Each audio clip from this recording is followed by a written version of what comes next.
శృతిస్మృతిపురాణానాం ఆలయం కరుణాలయం నమామి భగవత్పాదం శంకరం లోకశంకరం శంకరం శంకరాచార్యం కేశవం బాదరాయణం సూత్రభాష్యకృతౌ వందే భగవంతౌ పునః పునః వసుదేవసుతం దేవం కంసచాణూరమర్ధనం దేవకీ పరమానందం కృష్ణం వందే జగద్గురుం సదాహం సంప్రదాయజ్ఞం సంయమీంద్రం సదాశ్రయం సద్గురుం సచ్చిదానందం సదాచారం సమాశ్రయే.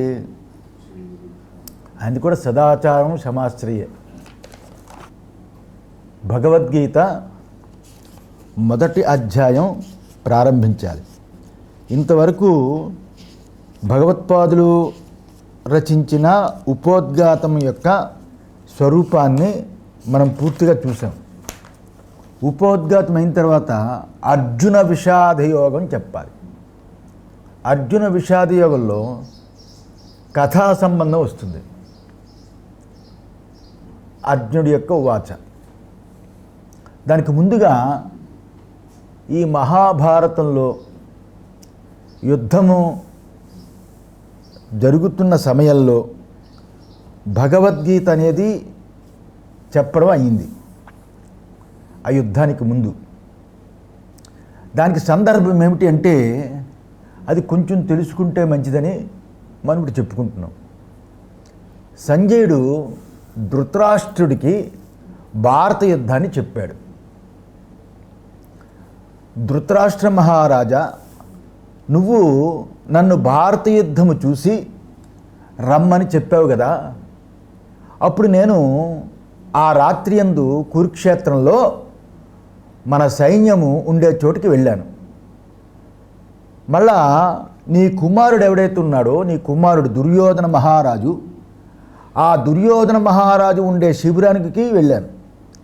అప్పుడు దుర్యోధనుడి దగ్గర ఎవరెవరున్నారంటే భీష్మాదులు, కౌరవులు, కొంతమంది తగిన రాజులు ఆ దుర్యోధను చెంత కూర్చుని ఉన్నారు. అక్కడ నేను దుర్యోధనుడికి కనిపించాను. కనిపించినప్పుడు దుర్యోధను నన్ను ఆదరంగా పిలిచి కూర్చోబెట్టాడు. ఆ సమయంలో దుర్యోధన మహారాజు దుశ్శాసనుడితో ఇలా అన్నాడు. దుర్యోధనుడు ఏమన్నాడంటే, ఓ దుశ్శాసన, పాండవులతో ఎప్పుడు యుద్ధం జరుగుతుందా అని నేను చాలా కాలం నుండి కనిపెట్టుకుని ఉన్నాను, అది ఇప్పుడు కుదురుతున్నది అని అన్నాడు. మనందరికీ భీష్ముడు చాలా ఆధారం.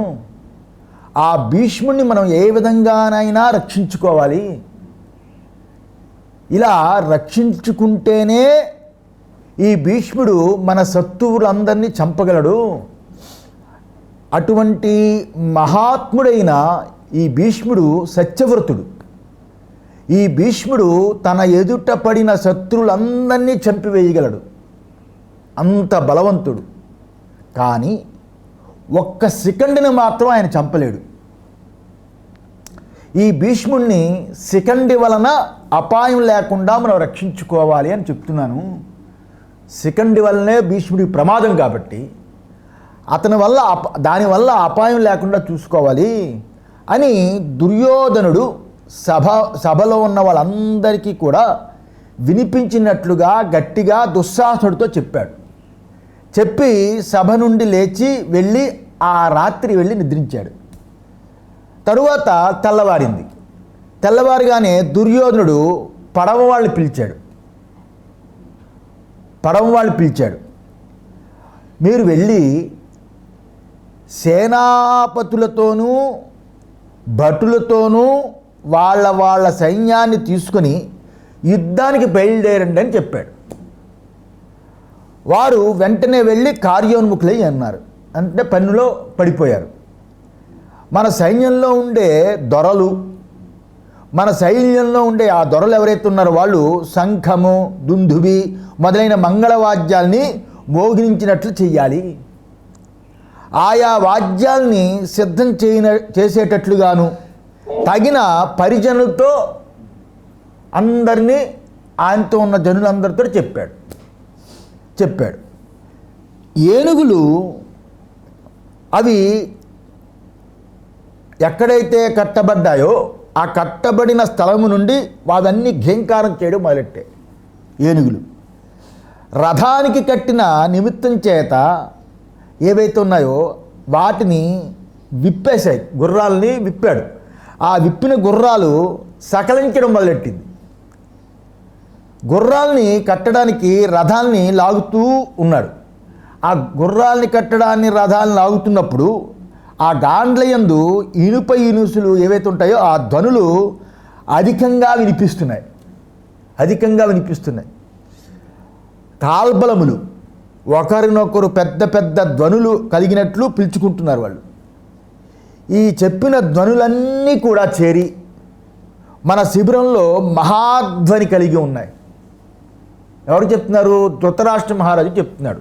సంజయుడు, ధృతరాష్ట్ర మహారాజా, ఏనుగులు బంగారమయములై అటువంటి విభూషణములు అలాంటి అలంకారాలతో కూడుకుని ఉన్నాయి. గుర్రాలు రథాలు బారులు తీరు ఉన్నాయి. వరుసగా వెళ్ళే పద్ధతిలో అవన్నీ కూడా పెట్టారు. ఆ సమయంలో కౌరవ సైన్యానికి భీష్ముడు పరిపూర్ణ చంద్రుడి వలె ప్రకాశిస్తూ ఉన్నాడు. అతనే పరిపూర్ణ చంద్రుడిలాగా ప్రకాశిస్తూ ఉన్నాడు భీష్ముడు, భీష్మ పితామహుడు. ద్రోణాచార్యులు అధిక తేజస్సు కలిగి యుద్ధానికి బయలుదేరాడు. కృపాచార్యుడు యుద్ధానికి వస్తున్నాడు. ఇంకా అశ్వత్థామ కూడా బయలుదేరాడు. శల్యుడు బయలుదేరాడు. ఇలా పైన చెప్పిన వాళ్ళందరూ కూడా వాళ్ళ రథం మీద ఎక్కి వారు వాళ్ళ యొక్క చతురంగ బలాన్ని తగు రీతిగా నడిపిస్తూ యుద్ధం చేయడానికి ఉత్సాహవంతులై ఉన్నారు. అలా ఉత్సాహవంతులై ఒకరినొకరు మాట్లాడుకుంటూ నవ్వుకుంటూ కేరింతలు కొడుతూ వస్తున్నారు. కృతవర్మ, సైంధవుడు, కళింగదేశ ప్రభువు, భగదత్తుడు, సుకిని, వారి కుమారులు, అతని తమ్ముళ్ళు, బాహిలికుడు, సోముదత్తుడు, కాంబోజరాజైన సుదక్షిణుడు, కోసల దేశం యొక్క రాజు అయిన బృహద్బలుడు, మహాశ్మతి పట్టణ రాజైన నీలుడు, త్రిగర్త దేశరాజైన సుశర్మ, రాక్షసరాజైన అలంబన, అలాగే హలాయుధుడు, వీరందరూ వాళ్ళ చతురంగ బలాలతో కూడుకుని వాళ్ళ రథాల చేత రకరకాల అలంకారాలతో వాళ్ళందరూ వస్తున్నారు. అనేక అలంకారాలతో తీసుకుని ఈ విధంగా 10 అక్షణుల సైన్యం, ఆ అక్షణుల సైన్యము యుద్ధానికి ఈ రకంగా బయలుదేరి వచ్చాయి. 10 రకాలు, 10 అక్షణ సైన్యం. ఇక 11వ అక్షౌణి సైన్యం దుర్యోధన వెంబడి అవన్నీ వస్తున్నాయి. అంతే కదా, వస్తున్నాయి. దుర్యోధనుడి 2 ప్రక్కల యందు కూడా దుశ్శాసనుడు, దుర్మర్షణుడు, వివంశతి, వికర్ణుడు మొదలైన తమ్ముళ్ళందరూ వాళ్ళ వాహనం చేత, గొడుగుల చేత ప్రకాశిస్తూ కనిపిస్తున్నారు, తేజస్సుగా కనిపిస్తున్నారు. ఆ సైన్యాలు ధనస్సుల చేత, గదల చేత, దుడ్డు కర్రల చేత, ఈటెల చేత, మంగళి కత్తిరి చేత, అలాంటి మంగళి కత్తి లాంటి కత్తుల చేత, ముసలాయుధుముల చేత, ఇనుప దుడ్డు కర్రల చేత, శూలముల చేత, అనేక ఆయుధ బాణాలతో వాళ్ళు వస్తున్నారు. అప్పుడు భీష్ముడు సకల మహారాజుల్ని దగ్గరికి పిలిచాడు. భీష్మ పితామహుడు అందరినీ దగ్గరికి పిలిచాడు. పిలిచి ఇలా అన్నాడు, నాయనా, రాజులకి యుద్ధము స్వర్గద్వారం వంటిది. అది వాళ్ళకి స్మార్తకర్మ వస్తుంది. ఎక్కడో రాజులకి స్మార్తకర్మ యుద్ధము, అది స్వర్గద్వారము వంటిది. మహారాజులు అనేక మంది యుద్ధం చేసి స్వర్గానికి వెళ్ళి మహాసౌఖ్యవంతులయ్యారు. రాజులు యుద్ధంలో చచ్చిపోయినా, గెలిచినా కూడా నిస్సంశయంగా స్వర్గలోక ప్రాప్తి పొందుతారు. ఇదంతా భీష్ముడు చెప్తున్నాడు. ఆ కారణం చేత మీరందరూ ప్రాణాలకి భయపడకండి, ప్రాణాలకి భయపడకుండా తెగింపు కలిగి యుద్ధం చెయ్యండి అని చెప్పాడు. ఇంకా చెబుతూ రాజులైన వాళ్ళు రోగాల చేత చచ్చిపోకూడదు, రాజులైన వాళ్ళు రోగాలతో చచ్చే కంటే మరో అధికమైన పాపం ఇంకోటి ఉండదు అని రాజుల్ని భీష్ముడు యుద్ధంలో ఉత్సాహపరిచాడు. అలా ఉత్సాహపరిచాడు భీష్ముడు చాలా దట్టమైనది, సొగసుతో కూడుకున్నది అయిన మానుష వ్యూహాన్ని ఏర్పరిచాడు భీష్ముడు. ఆ వ్యూహానికి భీష్ముడు, ద్రోణుడు వాళ్ళ రథాల చేత పడమర వైపు ముఖం గలవాళ్ళే ముందుకు ఉన్నారు. వాళ్ళు ఆ వ్యూహానికి కుడిప్రక్క కృపాచార్యుడు, అశ్వత్థామ ఉన్నారు. ఆ వ్యూహానికి ఎడమ ప్రక్క కృతవర్మ, శల్యుడు ఇద్దరు ఉన్నారు. ఆ వ్యూహానికి వెనుక వైపు బాహ్లికుడు, సోమదత్తు, భూరిశ్రవుడు ఈ ముగ్గురు ఉన్నారు. ఆ వ్యూహానికి నడుమ ప్రదేశంలో తన తమ్ముళ్ళందరూ అలా కూడుకొని దుర్యోధనుడి వైపు ఉన్నారు. దుర్యోధనుడు అటుపక్క ఉన్నాడు, దుర్యోధనుడు అటు ఉన్నాడు. ఇక పాండవుల యొక్క విచారణ. అప్పుడు సంజయుడు మళ్ళా చెప్తున్నాడు, ధృతరాష్ట్ర మహారాజా, యుద్ధభూమి యందు మన కౌరవ సైన్యము పడమర ముఖంగా ఉండి యుద్ధం చేస్తారు. పాండవ సైన్యము మన సైన్యానికి ఎదుట తూర్పు ముఖంగా ఉండి యుద్ధం చేస్తారు.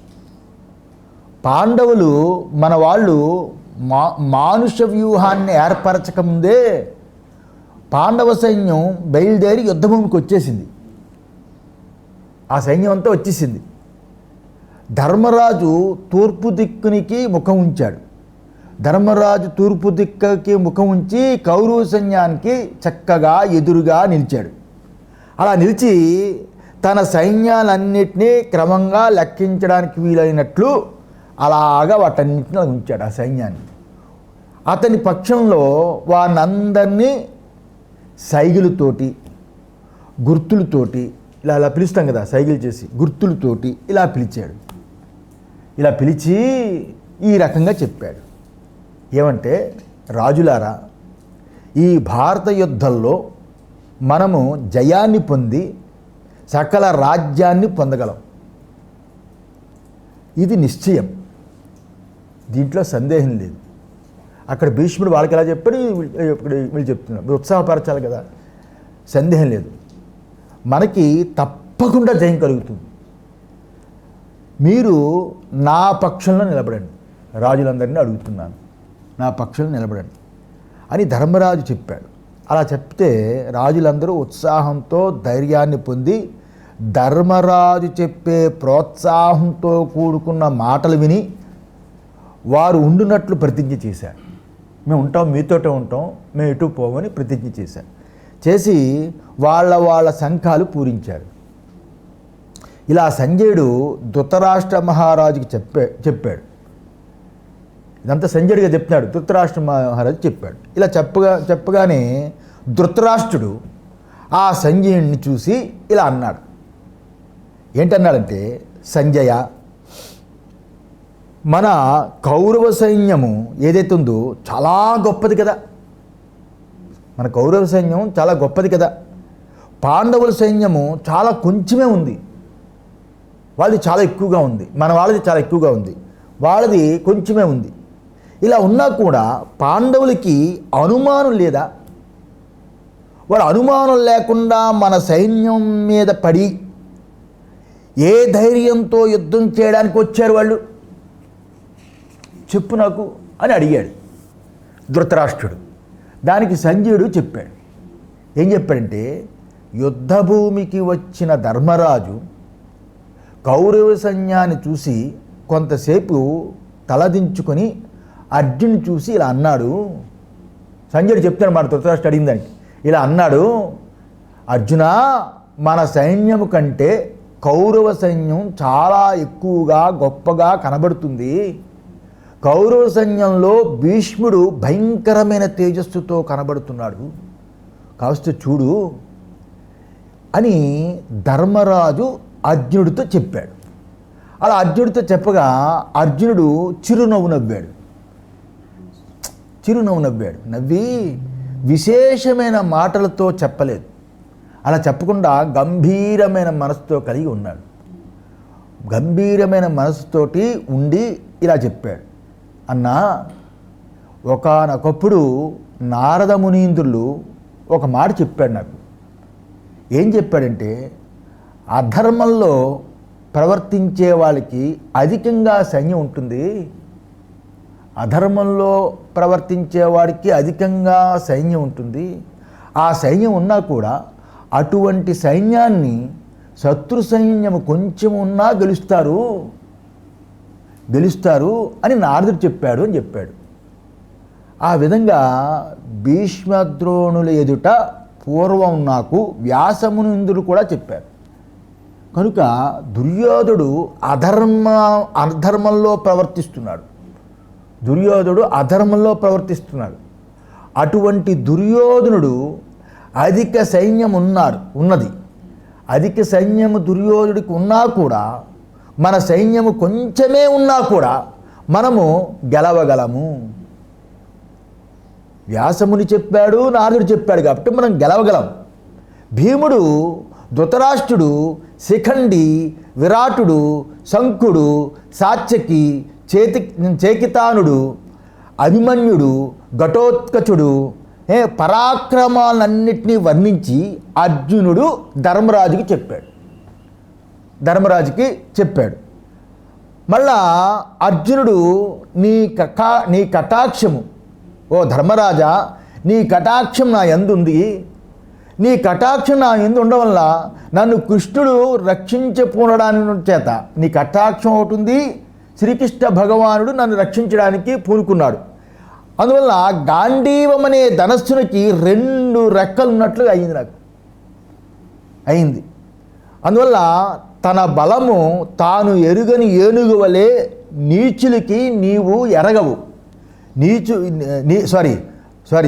నీ బలము తాను ఏనుగు ఎరగదు కదా, ఏను యొక్క బలము ఏను ఎరగదు కదా. అందువల్ల తన యొక్క బలము ఏను ఎలాగైతే తెలుసుకోలేదు, ఆ రకంగా నీ బలము నువ్వు తెలుసుకోలేవు.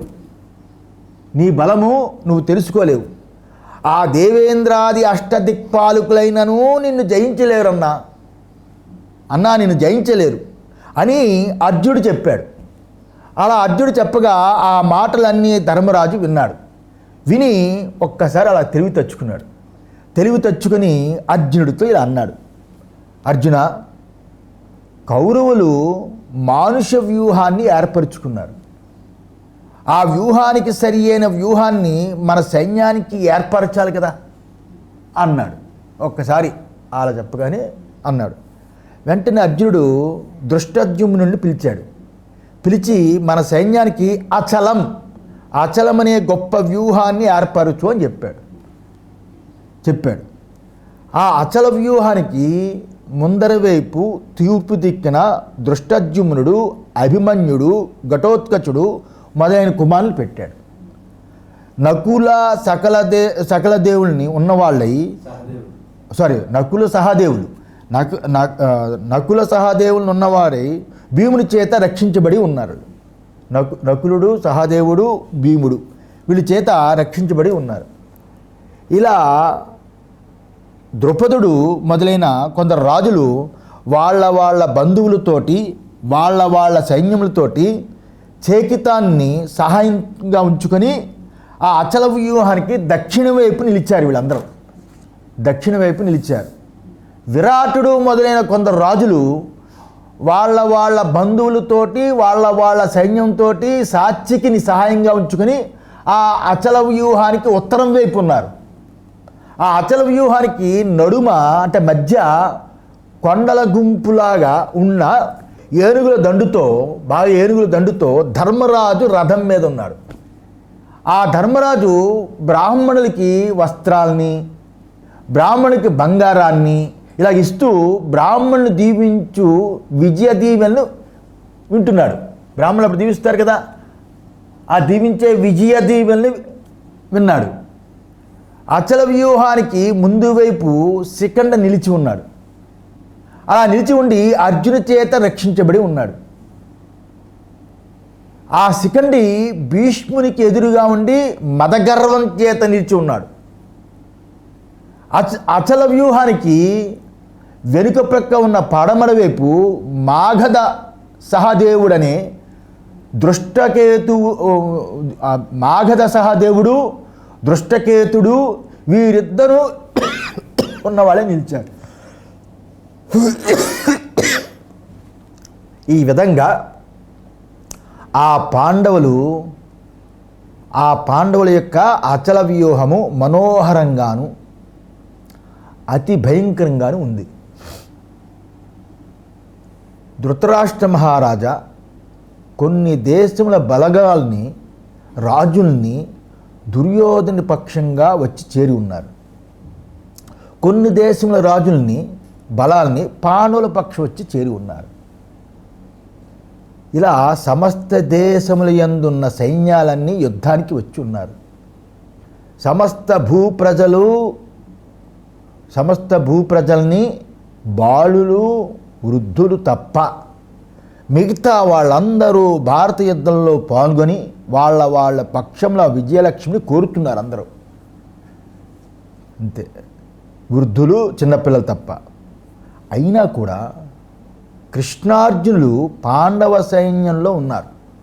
అలా ఉండడం వల్ల పాండవ సైన్యము కౌరవ సైన్యం కంటే సకల విషయాల్లోనూ అధికమైనట్లుగా నాకు కనిపిస్తుంది అని అన్నాడు. ధృతరాష్ట్రుడితో చెప్పాడు సంజయుడు. ఇంకా చెప్తున్నాడు, పాండవుల్ని, కృష్ణుణ్ణి అలా ఆ పాండవులు, కృష్ణుణ్ణి వాళ్ళందరినీ చాలా సరసంగా ఉంచి యుద్ధము చేయడానికి ప్రయత్నించారు, కానీ విరోధం కలిగి వచ్చినట్లు కూడా కనిపించట్లేదు. వాళ్ళందరూ యుద్ధం చేయడానికి వచ్చారు. పాండవులందరూ కూడా కృష్ణుడు దగ్గరగా ఉండి వాళ్ళు యుద్ధం చేయడానికి ప్రయత్నిస్తున్నారు, కానీ విరోధం కలిగి వచ్చినట్లుగా నాకేం కనిపించట్లేదు. పాండవుల్లో విరోధం లేదు. ఆ సమయంలో కృష్ణుడు పాంచజన్యం అనే శంఖాన్ని, అర్జునుడు దేవదత్తం అనే శంఖాన్ని చాలా చక్కగా పూరించారు. ఆ పూరించిన 2 శంఖాల శబ్దాలు విన్నాం. అది విని పాండవ సైన్యము అమితోత్సాహంగాను సంతోషంగాను ఉన్నారు. ఆ శంఖధ్వనుల్ని కౌరవ సైన్యమందు ఉన్న యోధులు విని భయపడ్డారు. ఆ శంఖధ్వనులు 2 విని కౌరవ సైన్యంలో ఉన్న వాళ్ళందరూ భయపడ్డారు. కౌరవ వ్యూహంలో ఆకాశము నుండి నెత్తురువాన కురిసింది. అపశకునాలు, నెత్తురువాన కురిసింది. కౌరవ వ్యూహమందు అశుభ సూచక నిమిత్తం వల్ల కలిగింది. అలా దుర్నిమిత్తం అవ్వడం వల్ల నాకు వింతగా తోచడం లేదు. భీష్మ, ద్రోణ, కృప, అశ్వత్థాములు ప్రతినిత్యము యుద్ధముకు బయలుదేరినప్పుడు తప్పకుండా పాండవులకు జయము కలగాలని తెలుస్తారు.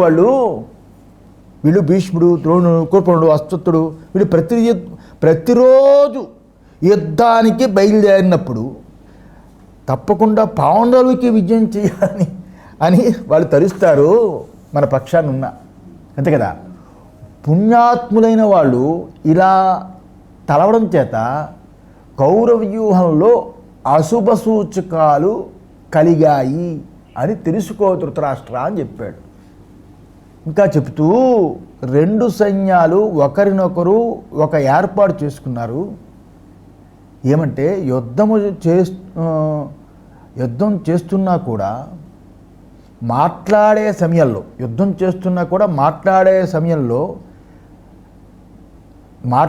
సమయంలోనూ ఏమరపాటు కలిగినప్పుడు అటువంటి యోధుల మీద బాణాలు వెయ్యకూడదు అని రెండు సైన్యాలు ఇలా ఒప్పందాలు చేసుకున్నాయి ఒకరికొకడు. మాట్లాడే సమయంలో ఏదో యామరిపాట్లో ఉన్నప్పుడు యోధుల మీద బాణాలు వదలకూడదు అని ఒప్పందం. ఆయుధం యొక్క దెబ్బ తగిలి మూర్ఛ పడిపోతారనుకో, ఆ మూర్ఛ పడిపోయినప్పుడు అటువంటి వాడు తనకెంత శత్రువైనా చంపకూడదు అది చెప్పారు. ఎంత శత్రువైనా కూడా నిరాయుధుడై ఉన్నప్పుడు అట్టివాడిని చంపకూడదు. యుద్ధము చేసి పారిపోతాడు అనుకో, యుద్ధము చేస్తున్నప్పుడు యుద్ధం చేసి అలా పారిపోతున్నాడు అనుకో, ఆ పారిపోతున్నప్పుడు అట్టివాడు తనకెంత శత్రువైనా చంపకూడదు. తనతో యుద్ధం చేయడానికి సమ్మతించక వెళ్ళేవాడిని చంపకూడదు.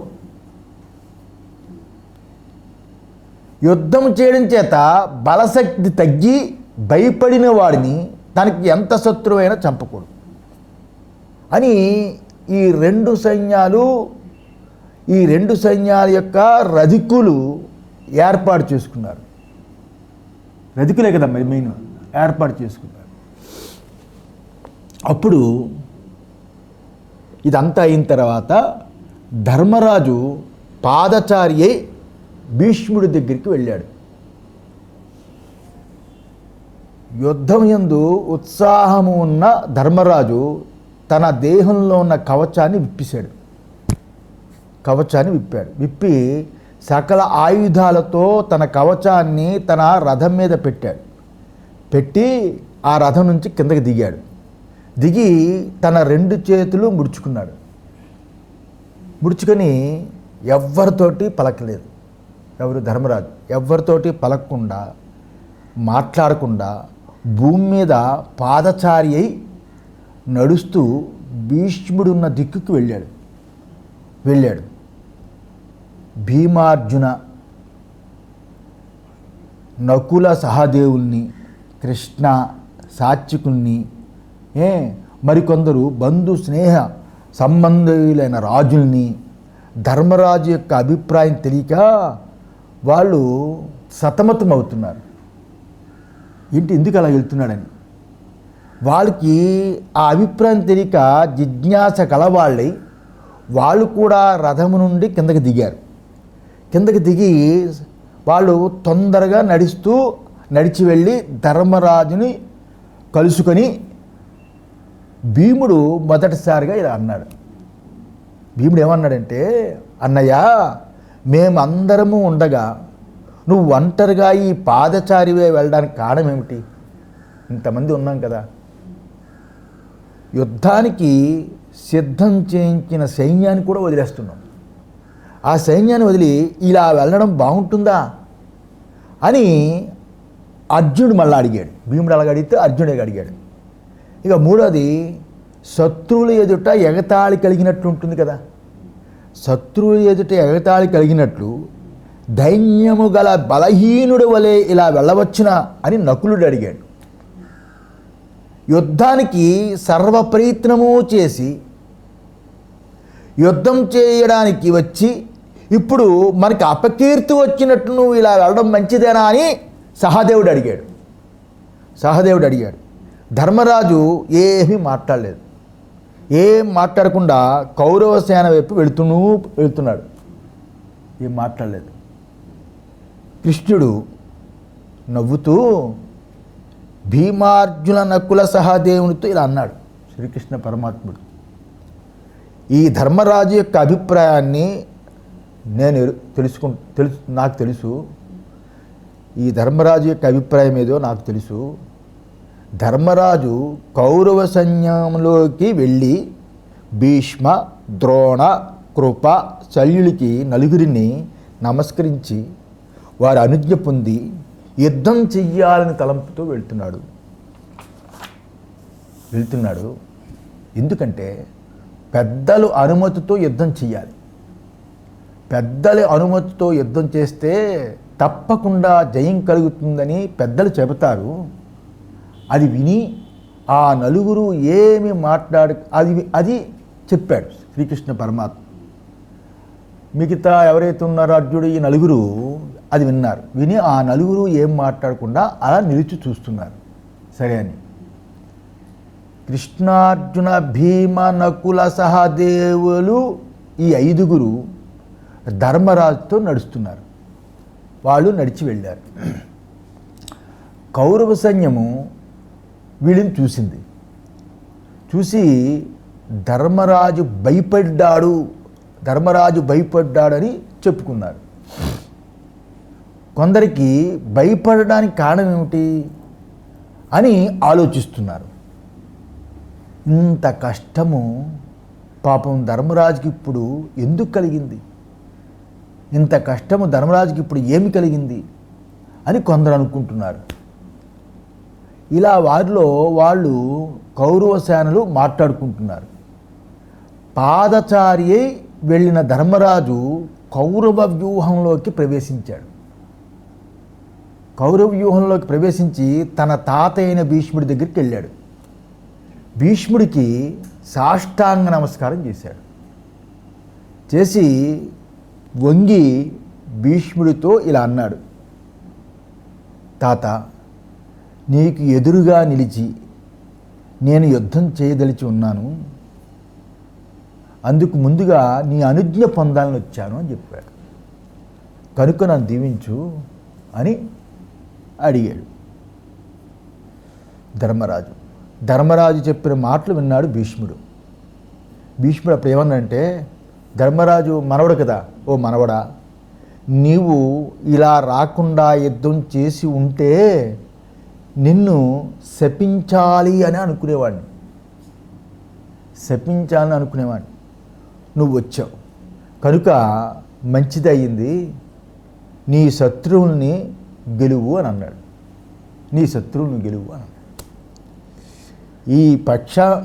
నీ పక్షాన యుద్ధం చేయడం తప్ప, నీ పక్షంలో యుద్ధం చేయాలని అడుగుతావేమో, నీ పక్షాన యుద్ధం చేయడం తప్ప ఏదైనా వరం అడుగు నేను ఇస్తాను అని అన్నాడు. అంటే ఇలా భీష్ముడు చెప్పిన దానికి ధర్మరాజు వెంటనే, తాత, నీవు దుర్యోధనుడి వైపు యుద్ధం చెయ్యు, నాకు మేలు కలిగించే కార్యాన్ని నీ మనసులో తలిస్తే అంతే చాలు నాకు వరమడిగాడు.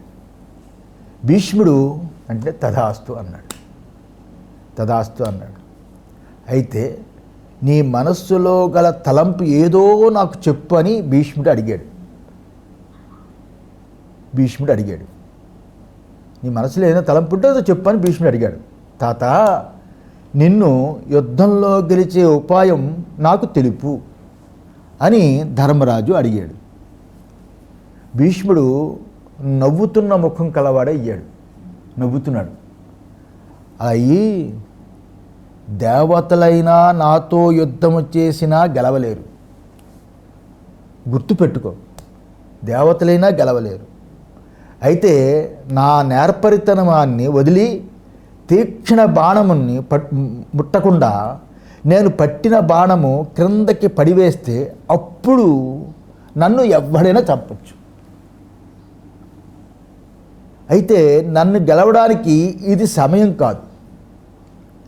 కాదు, మరొకసారి శీఘ్రకాలంలోనే నా దగ్గరికి రా, అప్పుడు నన్ను గెలిచే విధానం నీకు చెప్తాను అన్నాడు. ధర్మరాజు శిరస్సు వంచాడు. భీష్ముడి అనుజ్ఞ పొందాడు. నెమ్మదిగా అక్కడి నుంచి వెళ్ళాడు. ఇవి చాలా ఇంపార్టెంట్. సాష్టాంగ నమస్కారం చేయడం పెద్దల దగ్గర.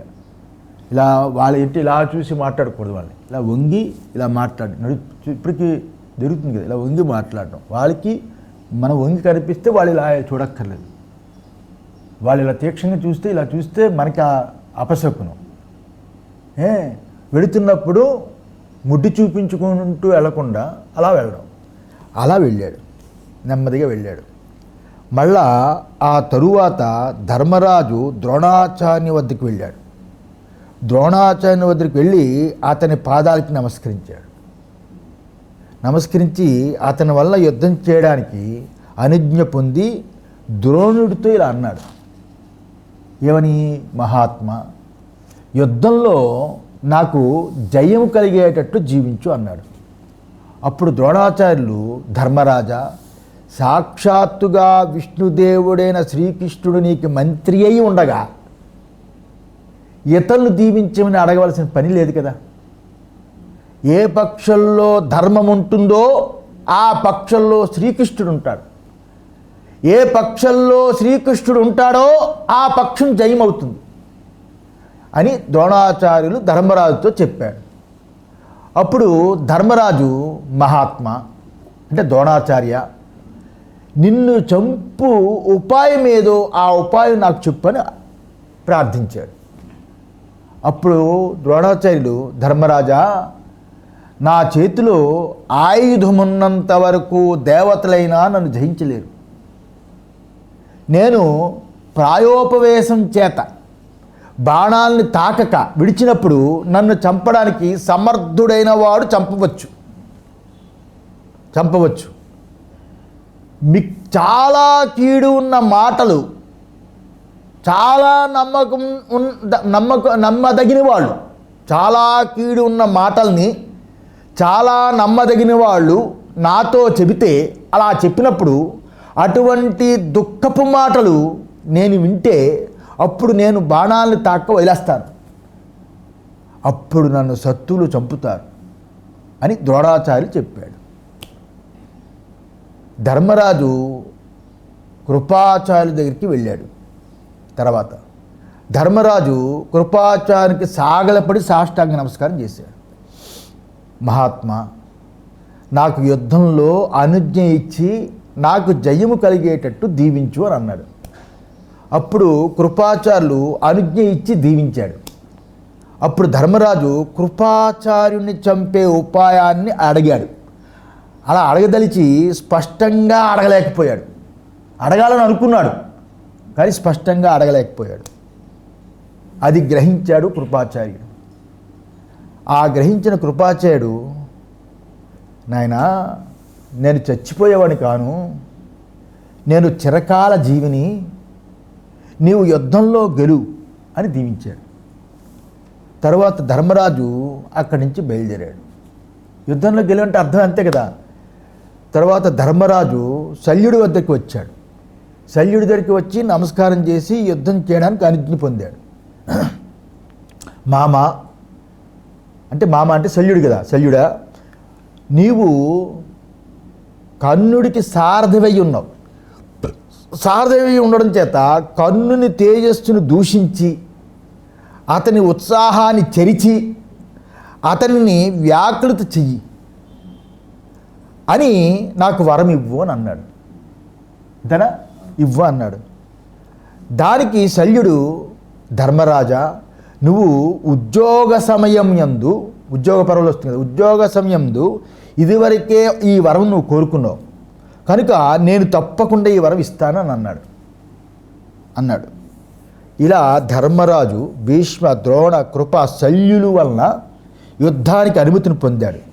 అలా పొంది వచ్చినప్పుడు కర్ణుడు తారసపడ్డాడు. కర్ణుడు కనిపించాడు.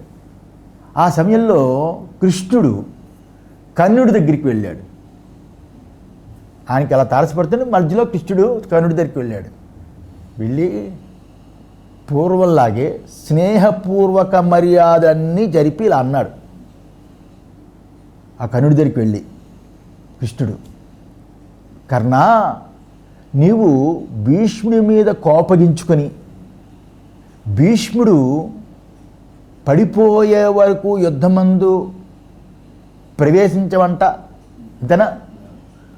కర్ణా అంటే కృష్ణుడు అంటాడు అన్నమాట, నువ్వు భీష్ముడి మీద కోపగించుకొని భీష్ముడు పడిపోయే వరకు యుద్ధంలో ప్రవేశించవంట, నిజమేనా? అలా ప్రవేశించని పక్షంలో భీష్ముడు చచ్చే వరకు నీవు పాండవుల పక్షంలో కొంత యుద్ధక్రీడుని వేడుగ్గా జరపకూడదా? చక్కగా పాండవుల పక్షంలో ఉండి అంతవరకు మా పక్షంలో ఉండొచ్చు కదా అన్నాడు. అంటే అలా కృష్ణుడు చెప్పాడు. కృష్ణుడు అలా చెప్పగా కర్ణుడు కృష్ణుణ్ణి మర్యాదపూర్వకంగా అన్నాడు. భీష్ముని విషమంలో నీవు తెలిసింది నిజమే కానీ పాండవుల పక్షాన యుద్ధం చెయ్యకూడదు. అతను కనుడు చెప్తున్నాడు, ధర్మం చెయ్యకూడదు. నేను దుర్యోధుడికి ఇచ్చిన ప్రాణాన్ని ఇతరుల యందు ఉపయోగించడం సరికాదు కదా అని అన్నాడు. నా ప్రాణాన్ని ఆయనకి ఇచ్చాను, అదప్పుడు ఇతరుల యందు ఉపయోగించడం సరికాదు కదా అని కర్ణుడు చెప్పాడు. ఆ మాటలు శ్రీకృష్ణుడు విన్నాడు. విని సంతోషించాడు. సంతోషించి మళ్ళా వెనక్కి వచ్చి పాండవుల్లో చేరిపోయాడు కృష్ణుడు. అంటే అప్పుడేంటి, ధర్మరాజు మాట్లాడలేదు, కృష్ణుడే మాట్లాడాడు కర్ణుడితో. ధర్మరాజు కౌరవ సైన్యంలో నుంచి బయలుదేరాడు. కౌరవ సైన్యం నుంచి వచ్చాడు కదా, అందులో బయలుదేరి కౌరవ సైన్యం యొక్క తూర్పు గట్టునకు వచ్చాడు. ఆ సైన్యం తూర్పు గట్టు వైపు వచ్చాడు. అక్కడ నిల్చున్నాడు. నిల్చొని పెద్ద కంఠధ్వనితో మాట్లాడుతున్నాడు. పెద్ద కంఠధ్వనితో అందరికీ వినిపించేటట్లు ఈ రకంగా అన్నాడు. ఏమనంటే, కౌరవ సైనికులారా, మీ సైన్యంలో ఉన్న వాళ్ళెవ్వరైనా కూడా మా పక్షానికి రాదలిస్తే తప్పగా రావచ్చని ఆహ్వానించాడు వాళ్ళ సైన్యంలోకి. ఇలా వచ్చిన వాళ్ళని నా తమ్ముళ్ళ వలె చూసుకుంటాను, నా సొంత తమ్ముళ్ళ వలె చూసుకుంటాను, గౌరవించి ప్రీతితో చూస్తాను ఇలా చెప్పాడు. చెప్పి ఇలా ధర్మరాజు చాలా గట్టిగా అరిచి చెప్పాడు. అలా చెప్పగా ఆ మాటలు విన్న మీ పుత్రుడు అంటే ధృతరాష్ట్ర పుత్రుడు యుయుత్సుడు నేను మీ పక్షంలోకి వస్తాను అని అన్నాడు. అంటే మరి ధృతరాష్ట్ర పుత్రుడు కదా వాడు, మీ పుత్రుడు అంటే అది సంజయుడు చెప్తాడు కదా. ఆ యుయుత్సుడు నేను మీ పక్షంలోకి వస్తాను అని అన్నాడు. నన్ను కలుపుకోండి అని ధర్మరాజుతో ఆ యుయుత్సుడు చెప్పాడు. తన సేనతో ధర్మరాజు సైన్యంలోకి చేరిపోయాడు. పాండవుల సైన్యంలో తప్పెట్లు మొదలైన వాద్య విశేషాలు మురుగాయి. ఓ ధృతరాష్ట్ర మహారాజా, యుయుత్సుడు నీకు సవతి పెళ్ళాం యొక్క కొడుకు కదా. యుయుత్సుడు సవితి పెళ్ళాం యొక్క కొడుకు. యుయుత్సుడు నీ పుత్రుడైన దుర్యోధనాదులతో స్నేహం కలిగి ఉండడు కదా అన్నాడు. అంతే కదా, సవితి కొడుకు కాబట్టి సరిగ్గా చూడరు కదా, నీ వాళ్ళతో స్నేహం కలిగి ఉండడు కదా అన్నాడు ధృతరాష్ట్రుడితో సంజయుడు.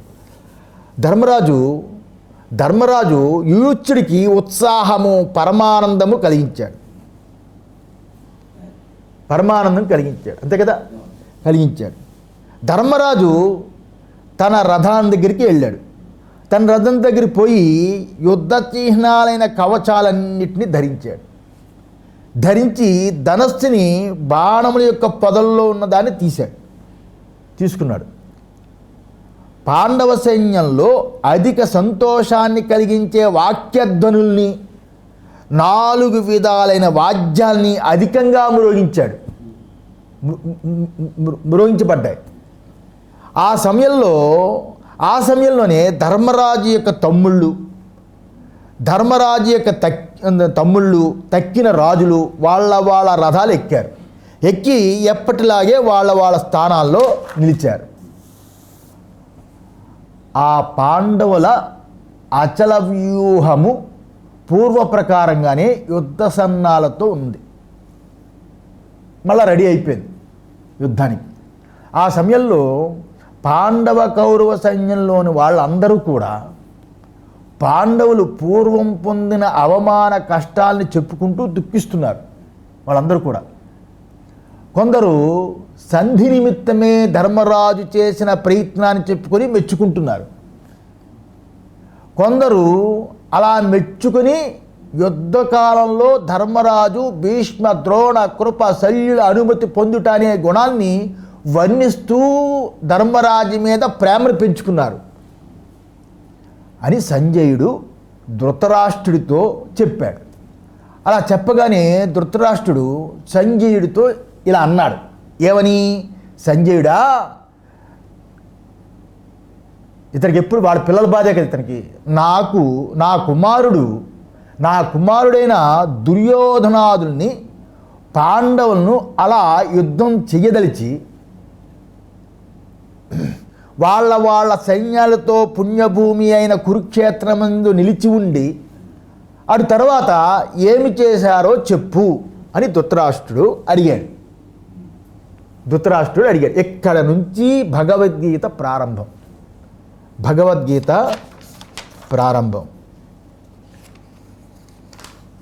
గీతోపదేశం యొక్క మహత్యం. భారతంలోని కేవలము కథాభాగాన్ని వింటే సరిపోదు. మన భారతదేశం యొక్క గొప్పతనం అది. కావ్యాలు రెండు, భారతమైనా రామాయణమైనా. భారతంలోని కేవలం కథాభాగాన్ని వింటే సరిపోదు. భీముడు మల్ల యుద్ధంలో నేర్పరి, శకుని కుతంత్రంలో నిపుణుడు, కర్ణుడు దానంలో సాటి లేనివాడు. ఇలా తెలుసుకున్నంత మాత్రాన భారతం తెలిసిందని అనుకోకూడదు. భారతం ధర్మాన్ని అధర్మాన్ని వివేకం చేసే గ్రంథం. వాటి స్వరూపాన్ని మనం తెలియపరచడం కోసం వ్యాసుల వారు 4 కథలు రాశారు. భారతంలో ఆది పర్వంలో అనుక్రమణికాధ్యాయం, ఆ అనుక్రమణికాధ్యాయం అనే ఒక అధ్యాయం ఉంది. అందులో ధృతరాష్ట్రుడు సంజయుడితో మాట్లాడుతూ ఉన్నట్లు, అతడు సంజయ, అర్జునుడు విల్లును వంచి లక్ష్యాన్ని భేదించి రాజులంతా చూస్తుండగానే ద్రౌపదిని తీసుకుపోయాడు అనే వార్తని విన్నప్పుడే మన వాళ్ళకి విజయం చేకూరుతుందని ఆశపోయింది. అర్థమైందా?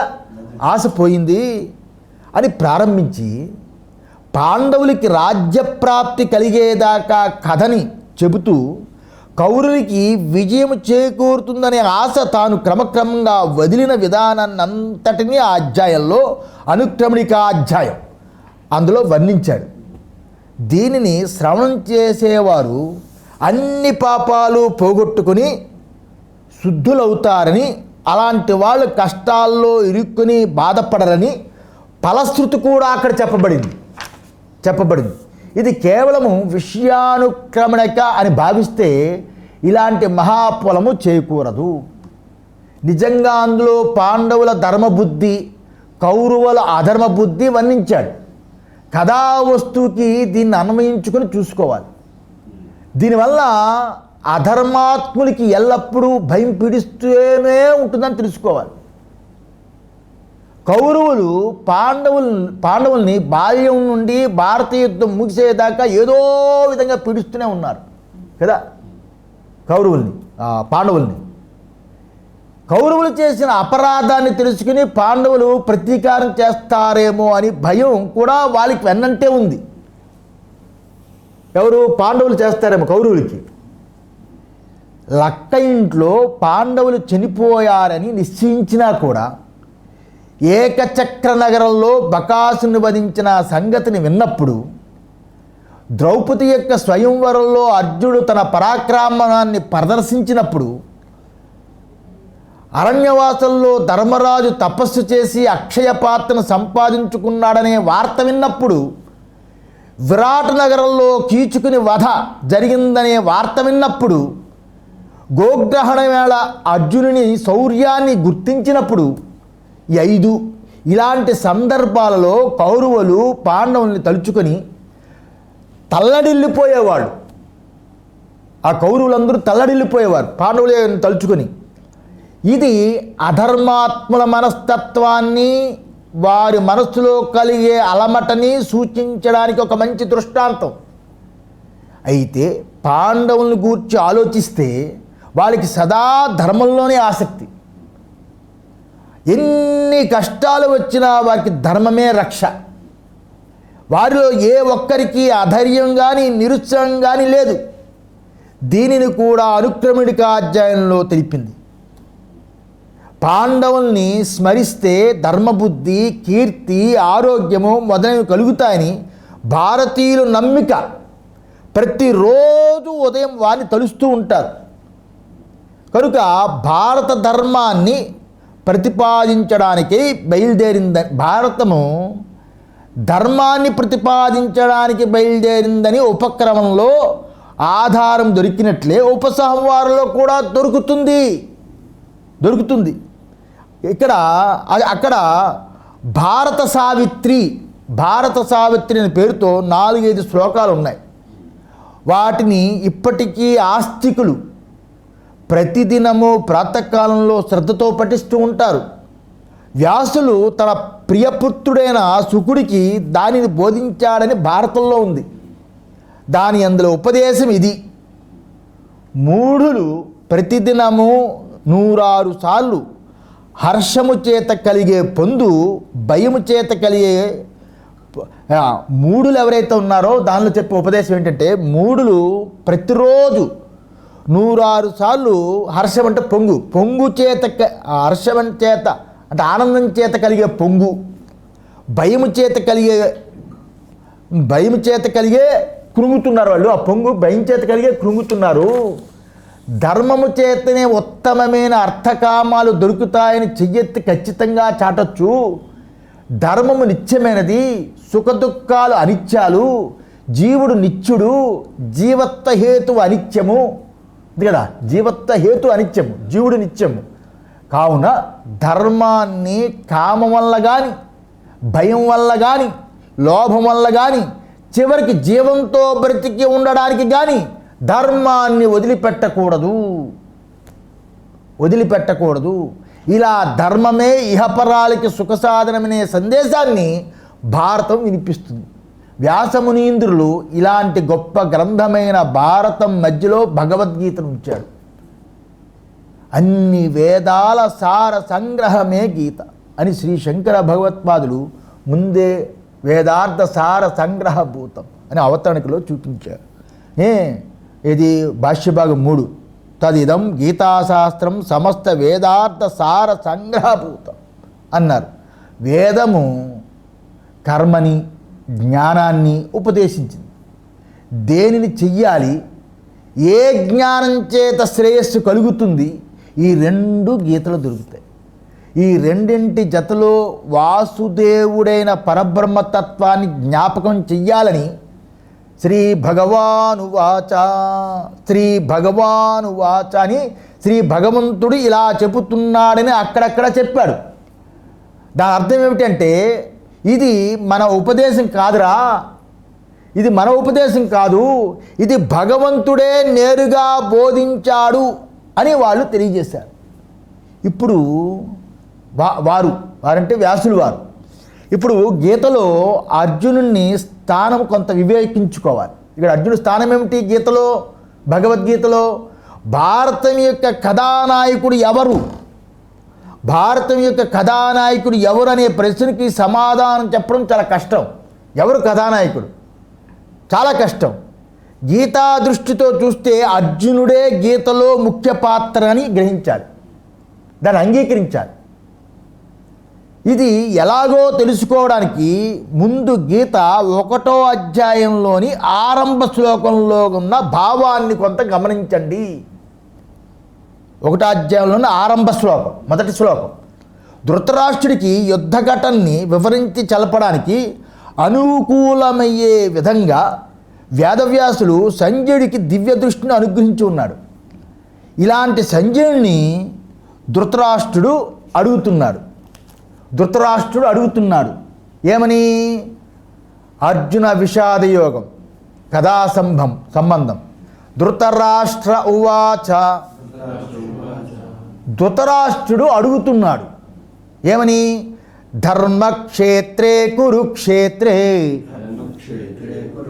సమవేతాయుయుత్సవః మామకాః పాండవాశ్చైవ కిమకుర్వత సంజయ. ఓ సంజయ, ఇక్కడ ధృతరాష్ట్ర ఉవాచ, ఏన ధృతరాష్ట్రం అనే పదానికి అర్థం. కావున రాజుకి ఆ పేరు అన్వయిస్తుంది ధృతరాష్ట్రుడు. అంటే ధృతరాష్ట్రుడు గుడ్డివాడు కాకపోతే ఆనే రాజ్యానికి రాజు కదా, గుడ్డివాడు కాకపోతే ఆనే రాజ్యానికి రాజుడు కదా. అందువల్ల ధృతరాష్ట్రం అని పదానికి అర్థం ఇక్కడ, ఏన ధృతరాష్ట్రం అనే పదానికి అర్థం. కావున రాజుకి ఆ పేరు అన్వయిస్తుంది. ఇతను రాజు ఎలా అవుతాడు? గుడ్డివాడు కాకపోతే ఈయనే రాజు. కనుక ధర్మక్షేత్రే కురుక్షేత్రే అని ధృతరాష్ట్రవాచ అనే దానికి విషయం చెప్పాం. ధర్మక్షేత్రే కురుక్షేత్రే సమవేత యుయుత్సవ మామకాః పాండవాశ్చైవ కిము కుర్వత సంజయ, ఓ సంజయ, ధృతరాష్ట్రుడు అడుగుతున్నాడు, ఓ సంజయ, ధర్మక్షేత్రమైన కురుక్షేత్రంలో యుద్ధం చెయ్యాలని చేరి ఉన్న మావాళ్ళు పాండవులు ఏం చేస్తున్నారు అని అడిగాడు. సహనా భవతు సహనో భునక్తు సహ వీర్యం కరవావహై తేజస్వినావధీతమస్తు మా విద్విషాహి. ఓం శాంతి శాంతి శాంతి.